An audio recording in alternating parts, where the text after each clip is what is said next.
Do you want to elevate the video content that you're capturing with your mobile phone? Whether you're filming UGC content for a big brand, filming yourself for a TikTok, or if the mobile phone is just your preferred device for capturing thumb-stopping reels and shorts, there are some best practices that you can apply to increase the video quality you're getting on your smartphone. Before you whip out your phone for that first shot, you need to dial in your settings, especially if you're using multiple devices to capture more than one camera angle. It's key that these devices have the same settings to ensure a consistent picture throughout the video. Many phones are set by default at 1080, so it's time to up that resolution and switch it over to 4K. Next, I highly suggest disabling HDR. While the HDR content looks great on the device that you're using to capture the video, many applications and devices just don't support HDR content yet. Finally, enable frame guides. These guides, while they appear simple, can serve as a guiding light to a perfectly framed shot. Phones are great when you're capturing audio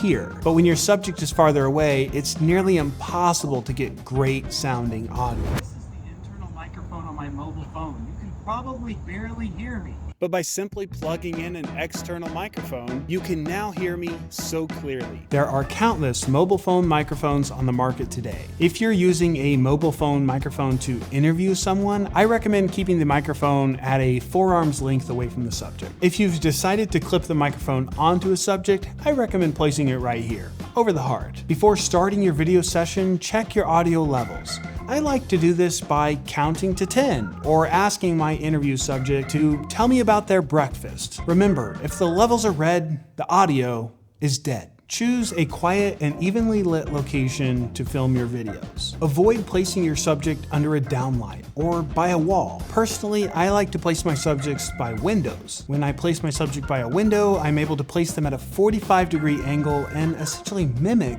a key light. That's what I'm using here to create flattering lighting. I look great, don't I? Now it is time to frame our video. Depending on your mobile device, you may have multiple lens options, a wide, a standard, a zoom. In most situations, it's best to choose the standard lens. If you're filming interviews, I highly recommend having at least one phone locked off on a tripod. This is your master shot, and your secondary phone can float around. Whether you're filming portrait, landscape, or selfie, use the frame guides to your advantage. Filming a two-shot, place each of your subjects on a third. Filming a single, use the frame guides to your advantage to create a more dynamic and pleasing shot. Place them in the center, place them on a third. Use the frame guides as a map to a better shot. After all of that, it's time to finally hit record.